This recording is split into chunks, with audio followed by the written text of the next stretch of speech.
बातमी राजकीय वर्तुळातून आहे। मुंबईमध्ये मवियाच्या बैठकीला 59 पैकी 23 आमदार गैरहजर आहेत। 23 आमदारांच्या गैरहजेरीमुळे मवियाचं टेन्शन मात्र वाढलेलं आहे। उबाटाच्या 4 आमदारांची अनुपस्थिती आहे। पवार गटाचे जयंत पाटील, रोहित पवार गैरहजर होते।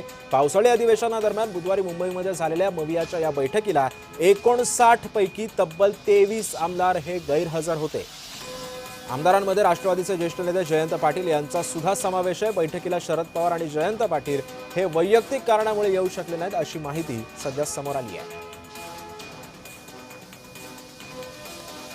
दोन्ही बाजूनी असं वाटतं की फार लोक तिथे संसदेत असेंब्लीमध्ये नसतात, विधान भवन मध्ये नसतात, असं भारतीय जनता पक्ष म्हणजे सत्ताधारी पण आणि विरोधात असंच सगळीकडे चित्र दिसतंय।